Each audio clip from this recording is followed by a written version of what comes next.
It's Monday night, and you know what that means. Jersey First brings to you the latest edition of Real Talk, and I am New Jersey's premier award-winning journalist, top 100 Latino, via the Latino Spirit Online magazine, and your favorite conservative. Yes, it's me, Fernando Uribe. Hoping you're all doing wonderfully here on the 28th of March, as we're about to close out the month. Hope you all had a wonderful weekend. Hope you get to enjoy some great college basketball. A shout out to St. Peter's University with their historic run here during this NCAA tournament.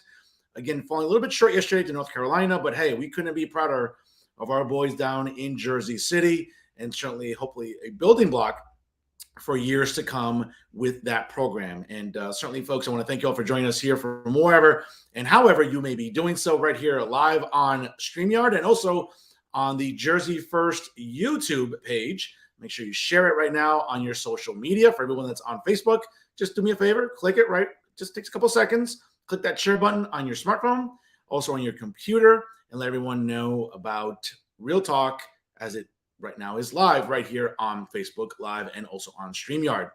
Folks, again, make sure you check out Jersey First at their website, www.jerseyfirst.org. That's Jersey, the number one, ST.org. Make sure you like Jersey First on Facebook and also follow it on both Instagram and Twitter.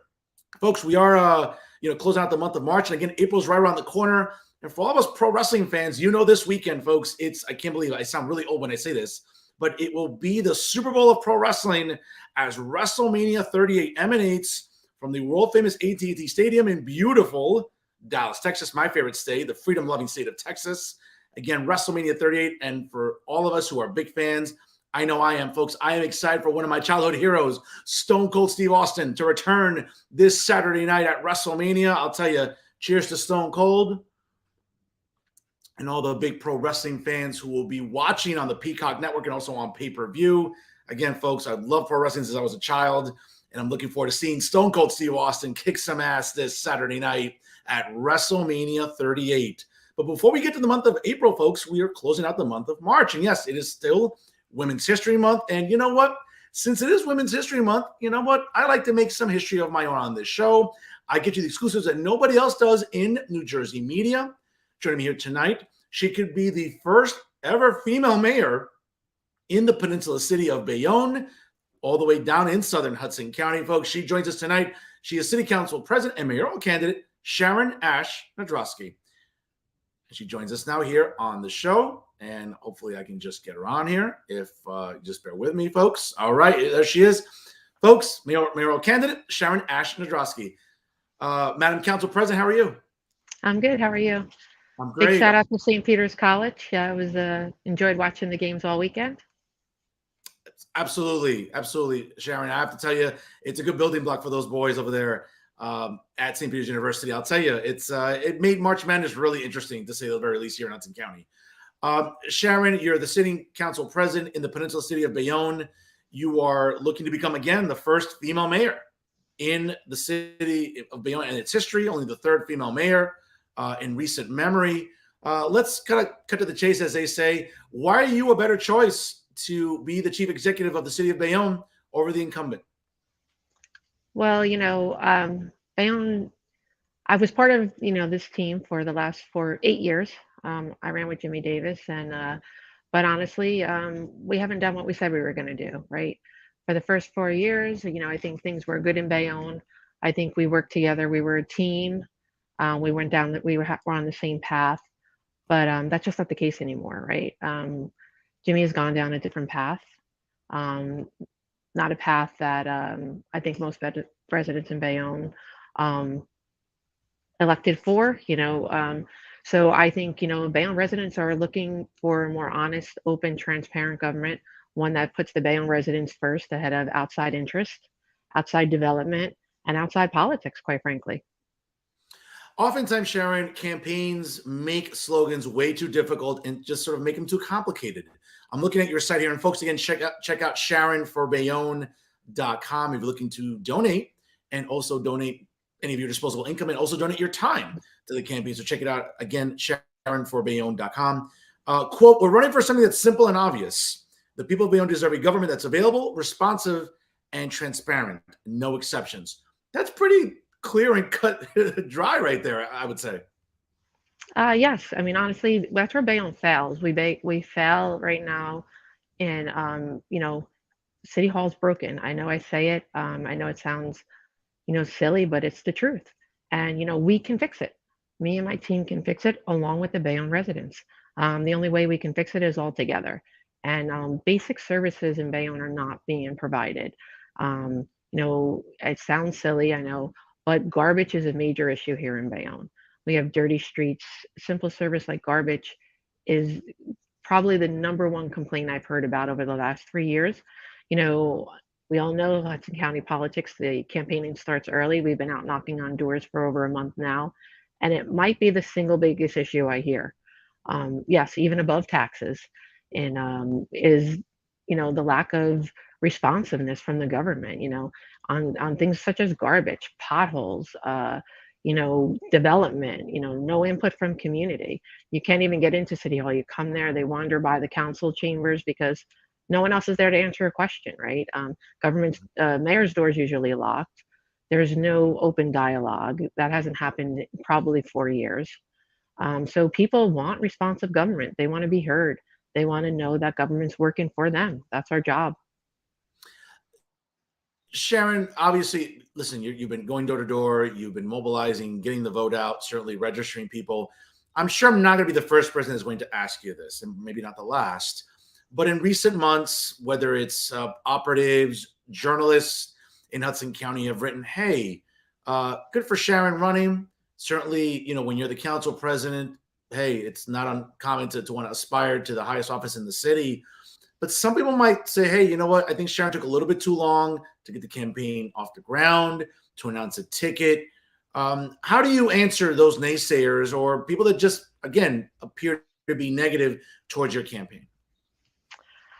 I'm a positive person, right? So I'm going to just focus on what I'm doing and run my campaign and run it in the way that I see fit. I'll be honest, running for mayor wasn't originally part of my plan. I'm a professional. I work in the IT world. I have for over 30 years. I ran for city council because I felt Bayonne needed to change back 8 years ago. Things were not going the way they should go. Um, Me and along with the administration that I ran with, we all agreed on what we thought was right for Bayonne. We wanted to change Bayonne. We wanted open, honest, transparent government for everyone. We wanted to, give the people a voice, and that's what I was doing. And unfortunately, current mayor, has decided to deviate off that path. But I am committed to that path. And when I seen that the path was changing, I decided that I needed to stay on that path and keep Bayonne on that path, that we had lost our way about 3.5 years ago. And that's when I decided to run for mayor because I just decided that it was too important, and another 4 years of going off in this direction just wouldn't be good for Bayonne. You outlined a plethora of issues here in terms of what's plaguing Bayonne. Let's sort of dissect it a little bit here. This is where the academic in me comes out a little bit, Sharon. So let's Okay. sort of talk some policy here. You talk about it seems like there's an underlying message there about a quality of life that has been neglected, sort of transparency at City Hall, even development. I know that in let's be honest. I mean, I live in Union City. Hudson County has been experiencing development for some time, and even the accusation of overdevelopment, right? We're seeing along the waterfront in Hoboken. We're seeing along the waterfront in Jersey City, even up here in Northern Hudson. There's development all over the place. These sort of expensive condos going up, and developers have been able to reap the rewards of being able to build here. It seems like that has filtered its way down into Bayonne as well in recent years. I believe that development has been put on hold right now. Some people might say, well, what a coincidence. It's happening during election season. It didn't happen before. When we look at, again, these quality of life issues, affordability, what do you really want to tackle first should you win coming up on Tuesday, May 10th?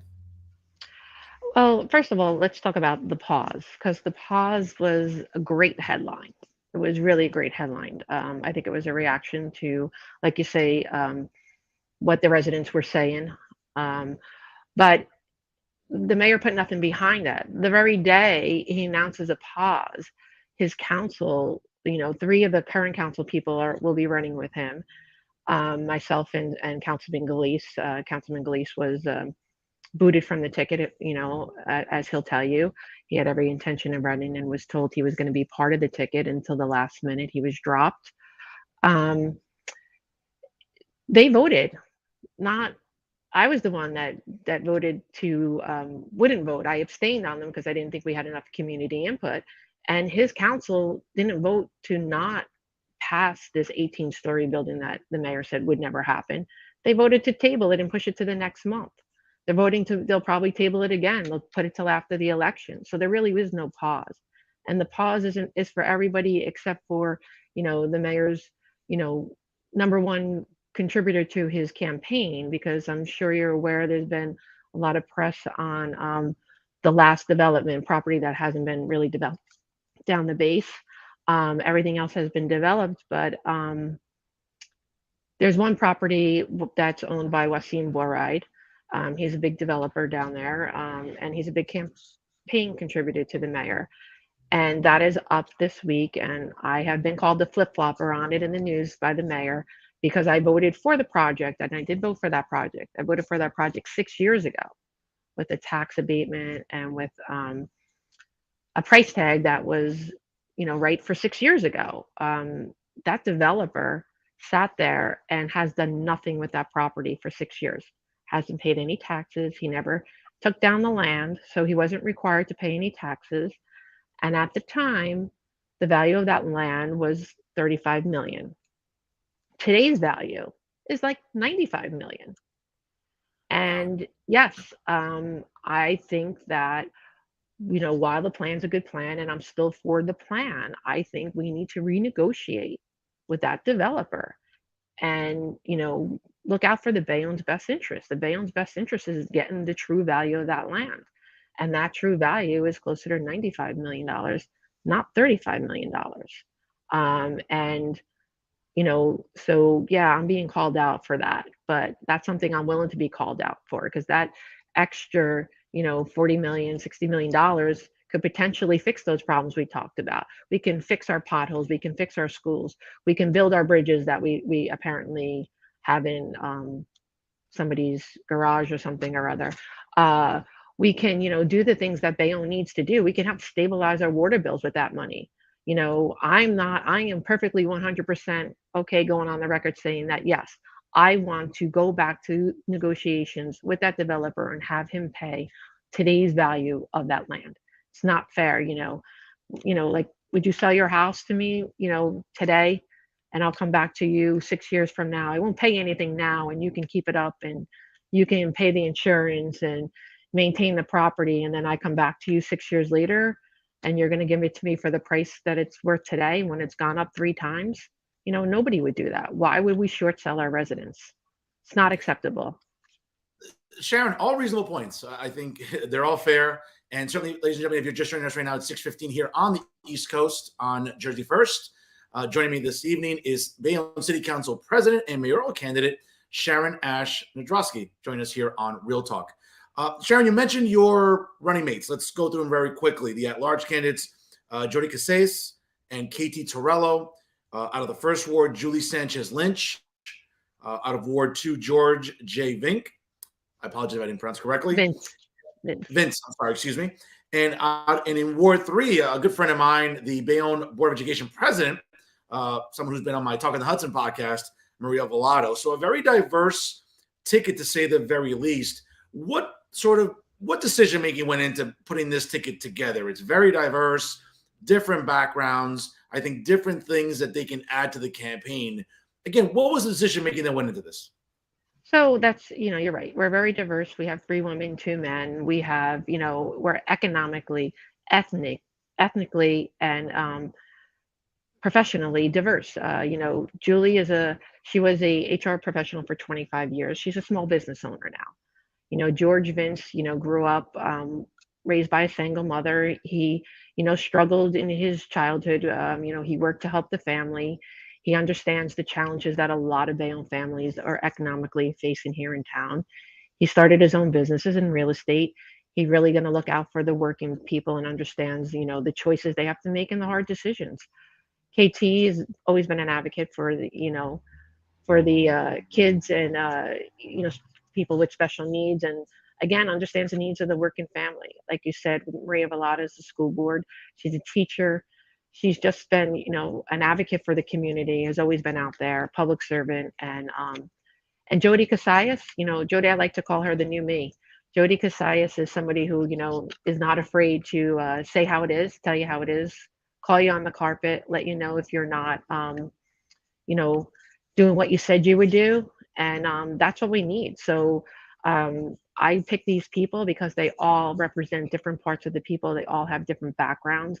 And I really don't think you get much um, diversity, if everyone has the same experience, if you're all cops or you're all, county workers or, like that, I mean, where's the diversity? Where's your experience? What do you have to bring to the table? We need different opinions, and we need to and be more representative of the people, because all the people don't come from the same, same ethnic, socio-economical, or professional backgrounds.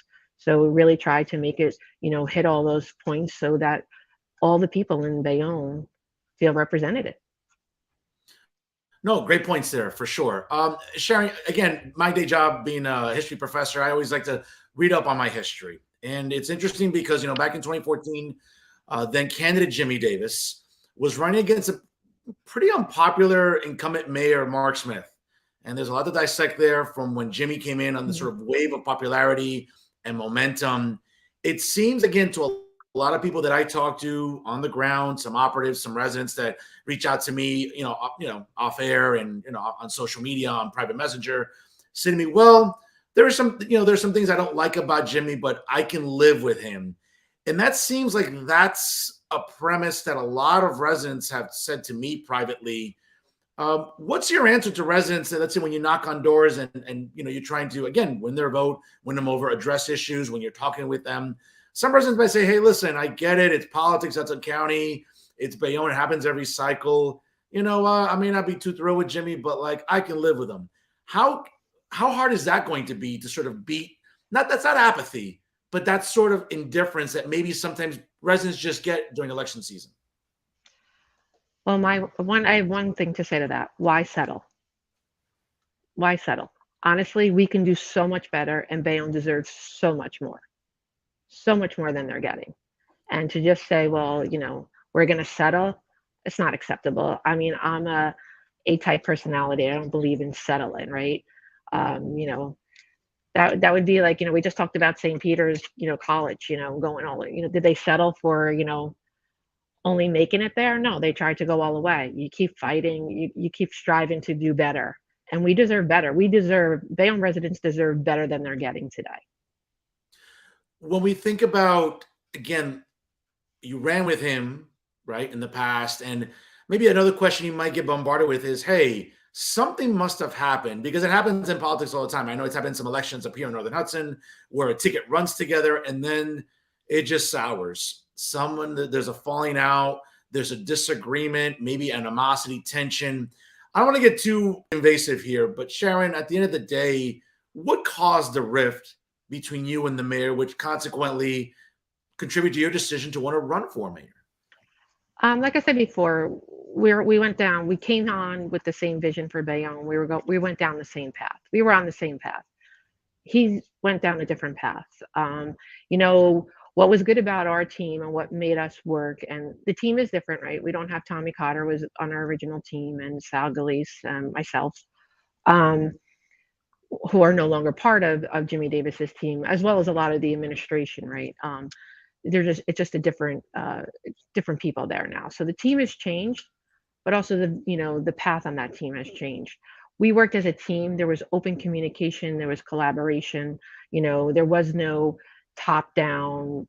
I'm the mayor and this is what it is. That tends to be the way in Hudson County politics, as you're well aware. It tends to be a strong mayor, kind of thing. It's always the mayor sets the tone. It's the mayor's policy, the mayor's agenda. And we didn't do that at first, right? It was really, a team effort. We all were around that table. We all made decisions. But somewhere along the line, Jimmy Davis decided, I guess, he wanted to be the typical Hudson County mayor. And he's become the guy who says, I'm the mayor and that's why. So, you know, and Wow. quite frankly, Jimmy turned his back on Bayonne. He turned his back on the team, and turning his back on the team is turning his back on Bayonne. Wow. I mean, those are pretty strong accusations there, obviously. And viewers at home certainly, I think, are going to be looking at this race with a lot of very intent eyes. Sharon, let me ask you this, though, because one of the things that really stands out for me about Bayonne, again, and every municipality is very different. Each has its own issues. We talked a little bit about overdevelopment, quality of life issues. One term that comes up a lot about Hudson County and New Jersey in general is those dreaded two words, property taxes. And there was a time where, hey, once it started getting a little too expensive up here in northern Hudson County, people said, well, let's move to the south into the Jersey Heights. That got expensive. And then in downtown Jersey, that got expensive. Never mind Hoboken. There was a point in time when people were like, hey, you know what? Let me move to Bayonne. It's still reasonable. It's still Hudson County. It's still pretty easy to get to down Kennedy Boulevard or the Turnpike or Route 1 and 9. But even now, in recent years, it seems like Bayonne has now been victimized by the property tax virus, as they say. And it's getting pretty expensive to live in Bayonne too, though, right? Yes, it is. And that goes back to my point before.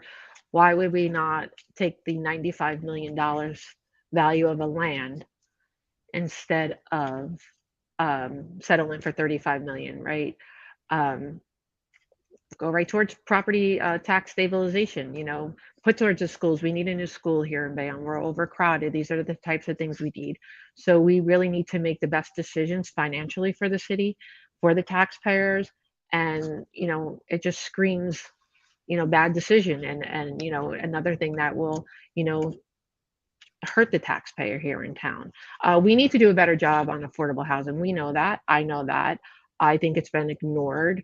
And again, it's about holding these developers. We had a lot of development in town, and we really didn't go by, and hold them really accountable on the affordable housing issues. Completely understand that. We need to do better. And, that has not been a focus of this administration. Sharon, this is a nonpartisan municipal election. I know that Jimmy Davis is a Democrat. You're a Democrat. Um, when it comes to incumbents, the county organization, the HCDO, has made it clear that they're endorsing Jimmy Davis, even though last year Mayor Davis pissed off a lot of people, not just in Hudson County, but statewide, with removing former Assemblyman Nicholas Chiaravalati, I know who is a prominent person in the city of Bayonne. He ruffled a lot of feathers, going all the way up to the governor's office, and it sort of trickled down to the state Senate, the state Assembly, at the time, the state chair of the Democratic Party in the state, and other prominent Democrats. I mean, it seemed like everybody who was a prominent Democrat in New Jersey was calling Jimmy Davis's phone last year, wondering what happened to Jimmy Davis, what happened between him and Nicholas Chiaravalati to kick him off the Assembly ticket. And that ruffled a lot of feathers. It seems like that heat on the mayor has subsided to some extent. That's at least what I'm hearing. Again, this isn't one of those elections where it's, oh my God, it's a Democrat versus Democrat. It's residents going against residents. Is that something that maybe when it comes to the fact that maybe some establishment Democrats aren't still happy with Mayor Davis, are you hoping that these are people that will gravitate to your side, whether in the terms of fundraising or mobilizing people to go vote, knock on doors, or is it just, again, sort of just a local issue? You know what? I understand what you're saying, and I heard all the same things that you heard, about the ruffled feathers and all that. But you are right, our mayor to the north, Steve, hasn't announced that he's going to, and he has endorsed Jimmy. And you know what I say to that? I say, you know what? The Bayonne people need to decide what's right for Bayonne people. It's the Bayonne people that come out and vote, and it's the Bayonne people who will decide what's best for Bayonne. Have you been able to galvanize, let's say, again, any establishment operatives or politicians within the county? Because again, as we know that, the county party endorses incumbents. Again, Hudson isn't guilty of this. It happens in every county. So I want to be clear to our audience. But have you been able to talk to to some prominent people within the HCDO and say, hey, can I actually get your support, or have those conversations taken place? Do you think it's wise to go that route? What can you share with us about, again, sort of the way this campaign continues to sort of marinate? I'm doing a more grassroots campaign, right? So I am, I'm not. I've had those conversations. I am not opposed to talking to the people, in the HCDO, the people around. Those conversations are had. I have a relationship with a lot of people from being the council president, right? I've been the council president here for 8 years, so I know a lot of these people. I see them at functions, you know. But again, I am committed to the Bayonne people, and you know, I'll work with everybody. But in the end, it's about what's right for the Bayonne people. Sharon, when it comes to drawing businesses to the city of Bayonne, we know that in recent years, companies like Amazon and others looked at Bayonne as a very attractive destination. Is that something that's very high on your list also, in the sense of trying to bring big companies to Bayonne? Again, there's a lot of land to certain parts of the Peninsula City. Or am I just sort of being a little greedy here and saying, I don't want to, it sounds like Fernando Uribe wants to sort of like just overflow, Bayonne with commerce, which is a good thing, right, for revenues, but it could also contribute to traffic. It could contribute to overcrowding. What's a fair and reasonable way to look at drawing commerce and businesses to the Peninsula City? I think that's something, you did mention Amazon, and we do have Amazon um, here, and we do have UPS coming on board, right? That's should be by the fall of this year. We do have that. We have a movie studio that's being announced. It's been announced, and it's going to come, which is another big employer. But I think we also need to not only worry about those big corporations, which we do want to bring in. It's great revenue, it's great high-paying jobs, but we also need to take care of the small businesses in Bayonne, which have been suffering, and we need to encourage small business growth too, as well as bringing in these large employers. More professional spaces would be something that I like to see. Board encouraged to come into Bayonne. So there's like you said, there's a balance, right, between bringing in all this and then having the infrastructure to support, and that's something that has been lacking. That we really haven't kept with the infrastructure, keeping the infrastructure and building up the infrastructure to support the additional jobs, the additional residents, and the additional people coming through our town. Sharon, you've been hitting the mayor on, again, sort of the bread and butter meat and potato issues, right? Quality of life, development, services or lack thereof, availability. In recent years, whether it's through journalistic lenses or others, social media, for example, people have taken some shots at the mayor for what some would call ethical transgressions, maybe poor judgment in some settings. Is that a road that your campaign wants to travel down and sort of hit the mayor on when it comes to ethical, or I hate to use this word because, I'm not one to judge anybody, but moralistic issues that sometimes people like to get, not you, I'm not saying you're doing this, nobody in your campaign at all, but what I'm saying is sometimes people get a little sanctimonious during election time when it comes to ethical issues and character issues. Is that something your campaign wants to tackle, or do you want to just not address that?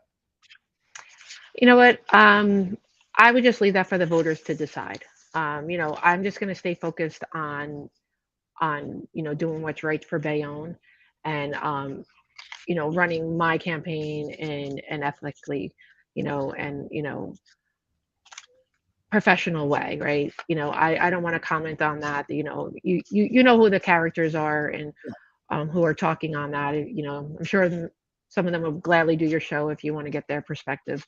But for me, I'm just really going to focus on the issues. And if the voters find that to be an issue for them, they can take that to the polls too. Sharon, local politics gets vicious sometimes. It's like shark-infested waters. I don't mean to be taking a shot at them, but it seems like, Vision Media, the Zabinskis, father and son tend to get a little vicious around campaign time. We know that they're working with the mayor. Are you concerned at all that, again, the campaign operatives that run the mayor's campaign are going to get fickle? They're going to get snippy. They're going to get, chippy with you. and start taking shots at you and your campaign. Are you ready for that? What's going to be again, I know you don't want to show all your cards here tonight, but are you prepared for what some might say is, hey, the Zabinskis are going to be, and I know Phil and Paul are going to be pissed off at me, but it doesn't matter. I piss them off all the time. Are you concerned at all that the Zabinskis might really want to take it to you during this campaign? You know, I'm up for the challenge. Okay. When I running, I knew when I threw my hat in the ring in a mayoral race in Hudson County, I know that's to be expected. That's unfortunate though. We shouldn't have to come to be that that's the way politics are, because quite honestly, it discourages people from getting involved because of exactly that. And that's not what I ran. That was one of the things I ran against when we ran against it in 2014 when I first ran, was trying to change that negative tone of government. And I'm still committed to that. And I'm going to stay committed to that, even if everyone else isn't. Before I let you go, I know you got a busy night ahead of you. I know you want to knock on some doors, and I got to appreciate knock on my doors. Yes. Right before I let you go, I appreciate your time here tonight, Sharon. When we look at, again, any possible debates, I understand there's going to be one debate between you and the mayor. I think that's going to be hosted by the Hudson Media Group. That's what my sources tell me. Can you either confirm or let us know if that's actually going to be happening? You know what? I'd have to check. I believe there is one debate scheduled. I know there was talk of a couple.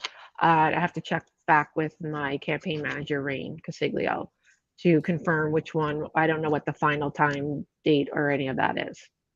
Shout out to Rain for helping put together tonight's episode.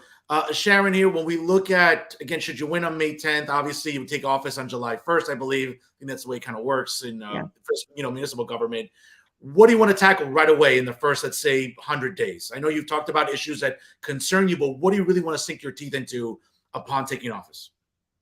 Well, during my campaign, I've been doing community meetings, and they've been going over really well. That's not just a campaign initiative. That will be the way government runs in Bayonne, so that will continue. I also, honestly, will be rebidding the garbage contract. Garbage is a big issue in town. Like I said, it's the number one complaint. It's a problem, but we can fix it, and that's one of the ways you fix it. We have to rebid it and change the terms. Not necessarily maybe it is the same person that comes in with the bid, but we need to change the terms.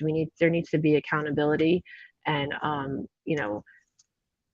for that. I'd also like to honestly get out there and start partnering with our school system some more. That's a lot of, we hear about the overcrowded. We have a board of education who really has not had any access to this mayor. As you know, I have board president is running with me.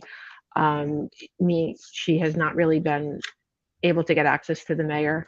So, we want open dialogue and communication so that we can work with the schools and collaborate on doing expanding our schools and making them better. Sharon, it seems like everywhere else in Hudson County, they're getting new schools, whether it be Secaucus, Union City, West New York, North Bergen to some extent. How long has it been since Bayonne's had a school built? And is it realistic based on what the cost would be and what residents will have to incur? Obviously, that gets passed along to them in terms of property taxes. Yeah, there are ways to do it, right? We were looking at one point of partnership with the developer that had a nonprofit arm that would actually, build a school on part of a land and build a development. So there are things out there that can be done. You just have to be willing to do the work and find find ways to get it done. Sharon, I appreciate your time here. Again, folks, check out SharonForBayonne.com. Sharon, I want to thank you for taking the time to join me today. And again, certainly talking about these issues. I know that there's a buzz there on social media about your campaign, and certainly I want to wish you and your ticket the best of luck. And hopefully, again, as it gets a little closer to the finish line, we'll have you back on with an update, and we'll see how it's going. But in the meantime, folks, she is Sharon Ashe-Nadrowski, the city council president in the city of Bayonne, and also the mayoral candidate looking to become the first female mayor in the history of the Peninsula City. Sharon, thank you so much for joining us here on Real Talk. And I hope that you tell everyone you're a fan, because I think it was pretty fair today, and I think you enjoyed your time here on the show. Yes, I did. Thank you, Fernando. Appreciate it. Best of luck to you. We'll talk to you shortly. Thank you. Take care. Folks, again, great show here today with Bayonne mayoral candidate, Sharon Ashe-Nadrowski. I know she's eager to get back to knocking on doors here again, as Tuesday, May 10th is right around the corner. Folks, again, and shout out to Rain, her campaign manager, for making tonight's episode a reality. Obviously, we know that it's often difficult to schedule with candidates, again, in the height of campaign season. So certainly, again, these exclusives that I bring in, again, as we close out Women's History Month, ladies and gentlemen, it's good to have on Sharon Ashe-Nadrowski here on the show, outlining really her vision of what she wants for the Peninsula City of Bayonne. What will happen coming up on Tuesday, May the 10th, again, remains to be seen. I will be reaching out to Mayor Jimmy Davis's office to see if I can schedule an interview with the mayor. I know oftentimes I'm not very popular with his campaign handlers, the Zabinskis, father and son, Paul and Phil. Sometimes get a little fickle with me, but, that's just them. What can you do about it? That's just who they are. But in any event, I'm looking forward to talking to Mayor Davis. I've had him on my podcast, Talking the Hudson, in the past. I look forward to having him on there again, which you can check out on Wednesday nights via blogtalkradio.com/talkingthehudson.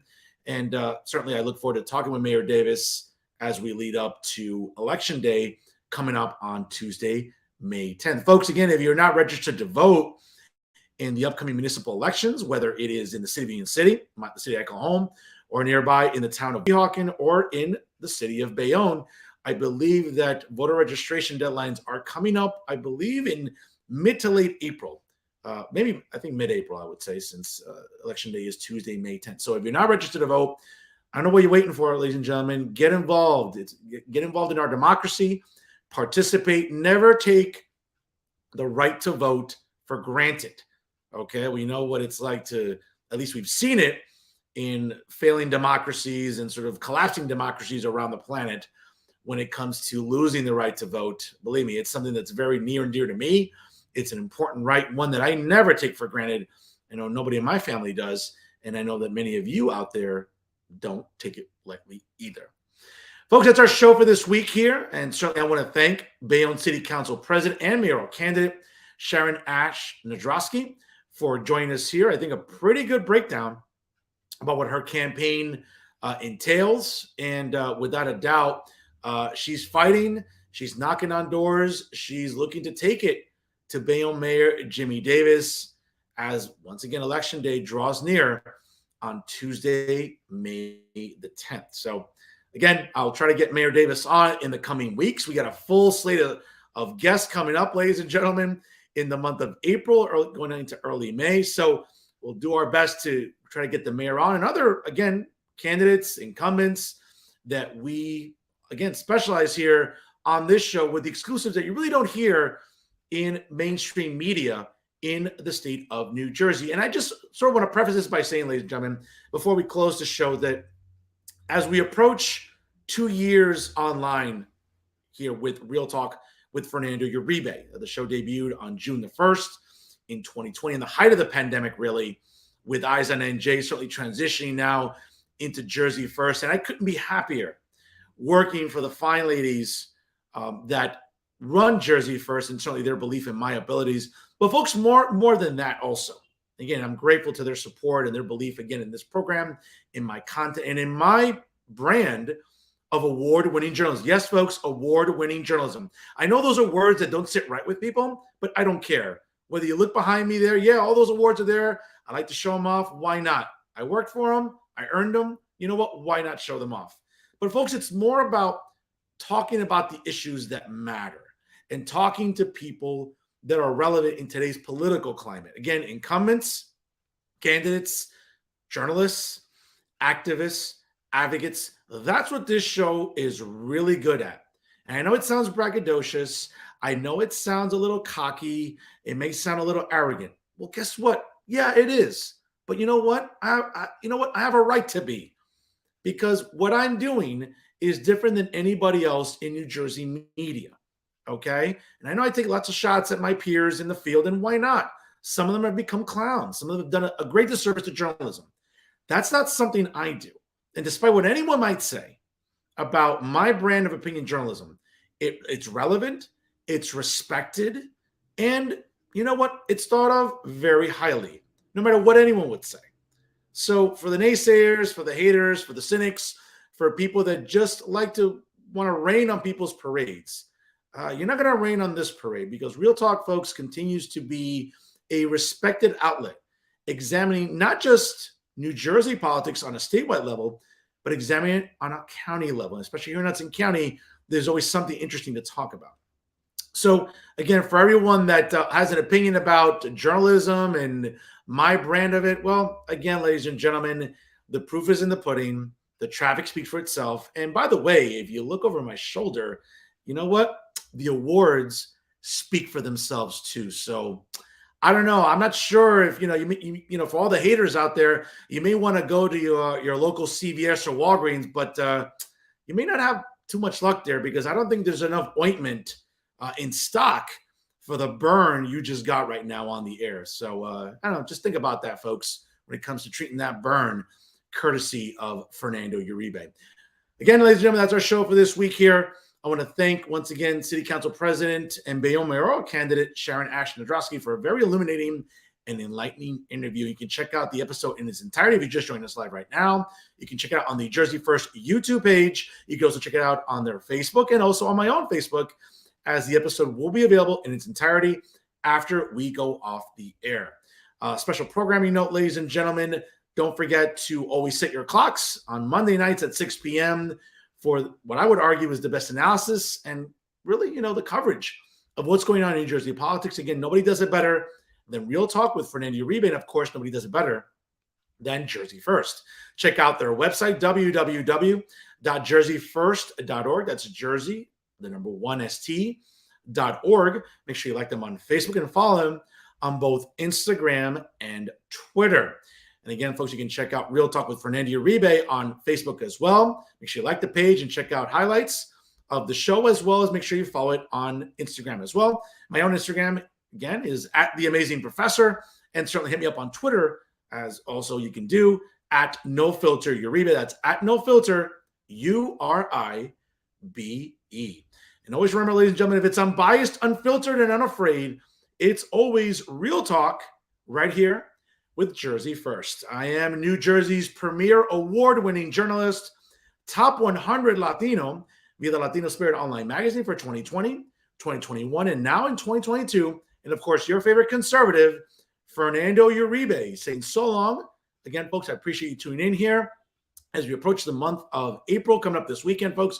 To all my fellow pro wrestling fans, enjoy WrestleMania 38.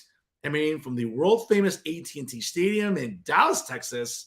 My God, I feel old. The 38th edition of the Super Bowl of professional wrestling. 100,000 people are expected, folks, in AT&T Stadium this weekend. So for all of you that get to enjoy it on Peacock or on pay-per-view, hey, enjoy it, because there aren't a lot of things that are really fun anymore. So you know what? If you get to watch it with friends and family, why not? We're trying to come out of this pandemic. We're trying to get back to normal. Enjoy these events. Enjoy these sort of gatherings, because you know what? We deserve it. We've been through a lot over the last 2 years. Once again, folks, thank you so much for joining us here on Jersey First. I'll see you next week here on Facebook Live and also on YouTube.